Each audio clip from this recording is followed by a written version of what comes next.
The United Nations Population Fund has released a report which highlights that India is the most populous nation with close to 146 crore people living in it, and it is only going to increase in the coming years.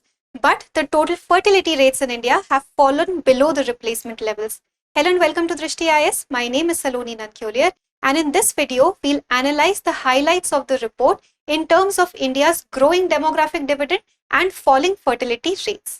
So the UNFPA released a report which was titled State of the World Population 2025, The Real Fertility Crisis. Now this report mentioned that India is the most populous nation. We have approximately 1.46 billion people living in the country at the moment, and it is only going to increase and reach its peak of 1.7 billion in the next 40 years. Post that, we will see a decline. So India's demographic dividend is increasing, but the total fertility rates have fallen to 1.9, which is below the replacement level of 2.1. So what is the replacement level? It is the number of children a woman needs to have in her childbearing years so as to maintain a stable population. So the replacement level is 2.1 children per woman, but in India's case, it has fallen to 1.9 children per woman. But the report also went ahead and mentioned that the lower fertility rates are not the real crisis. The real crisis is unmet reproductive goals. We'll cover this in detail in the coming slides, but let us quickly analyze the report. So it mentioned that India's TFR is below the replacement level, and this is happening because women are now making better and informed reproductive choices. So if you go back to previous generations and we look at our grandmothers, somewhere in the 1960s, the average number of children per woman used to be 6, which in 2025 has fallen to 2 children per woman. And the report also mentioned the life expectancy both in men and women. So in men it is 71 years and in women it is 74 years. So the TFR in India is falling. Now let us look at the reasons for this reducing TFR.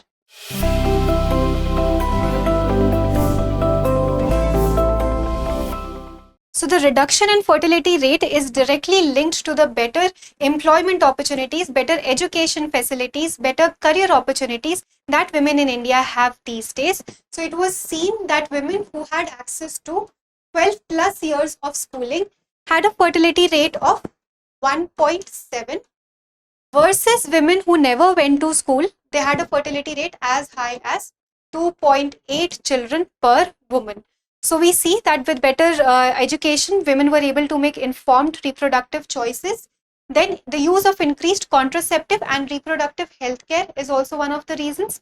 Urbanization and the cost of child rearing, child nurturing, child's education is also one of the reasons for this decline.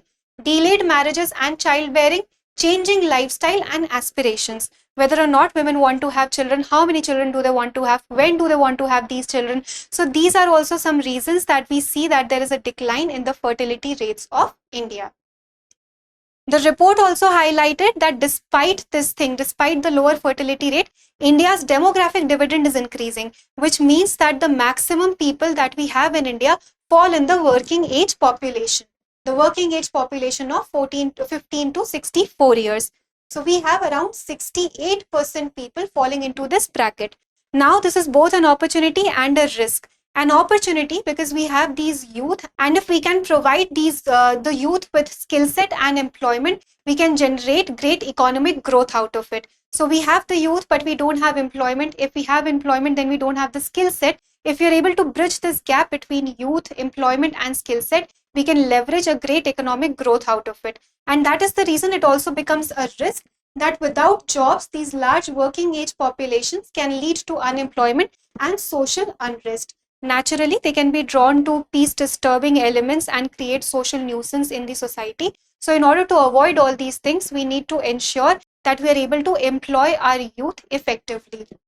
Then it also talked about the elderly population, that is 65 and above. We have 7% of people, 7% of the population of India falling into elderly category. This also is going to increase in the coming years. Some key problems that were highlighted in the report were that the lower fertility rate is not the real problem. The real problem is unmet reproductive goals. So what do we mean by this? It means that millions of people in India especially women, they are not able to make informed reproductive choices. So if they want to have children, when do they want to have children? How many children do they want to have? If they want to have children, do they have access to healthcare? Do they have access to the supporting policies in place?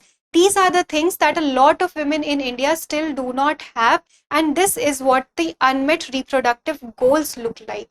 So we need to have proper agency, which means reproductive agency in place to make better and informed choices about if, when, and how many children to have. And we need to have supportive policies so that the women can be enabled to balance family planning with personal, social, and economic aspirations. To the reproductive rights in India, reproductive rights are very critical.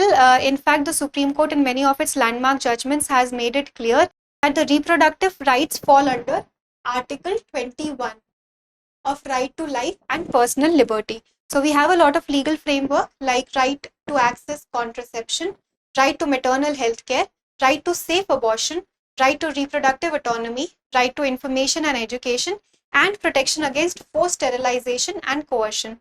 These are some of the things, some of the legal frameworks that we have in place for the reproductive rights in India. Yet you will see a lot of disparities in terms of regions, in terms of income, in terms of the rural-urban divide that is still prevalent in the country. But this is a good thing that we have reproductive rights in India. People need to be informed about these rights. Women especially need to be informed about these rights so that they can take informed decisions. So the regional disparities in fertility are very common. According to the NFHS 5 survey, we see that states like Bihar and Uttar Pradesh have a very high fertility rate of 2.9 and 2.4 versus the southern states of Kerala and Tamil Nadu. They have lower fertility rates of 1.6 and 1.7. Now this can directly be linked to literacy. It can also be linked to population control. So there are different factors that can be responsible for this, but we see regional disparities in fertility. We also see that the SC/ST women have a higher fertility of 2.5. And the access to contraception is also different in different states. So it is as high as 76% in Goa and as low as 36% in Meghalaya. So these are some disparities that are common. Disparities in maternal health are also common. Like Kerala has a near universal maternal health coverage versus Bihar, it lags in antenatal care access. So there is a lot of regional disparity, lot of income disparity, lot of social inequality prevalent in fertility rates in India, which needs to be taken care of. So this brings us to the challenges and the way forward. We saw that the challenges are that there are social and income inequalities, there are regional disparities. In terms of demographic dividend, there is a disparity, there is a potential risk that if we are not able to provide enough employment to the youth that we have, to the working population that we have, they can be elements of social unrest. So we need to have better skills and better employment opportunities in place. In fact, the youth unemployment rate right now is close to 10%, which is a lot more than the national average of 5%. So we need to be mindful of these things. This is a persistent challenge. The way forward for India is that we need to strengthen reproductive health services.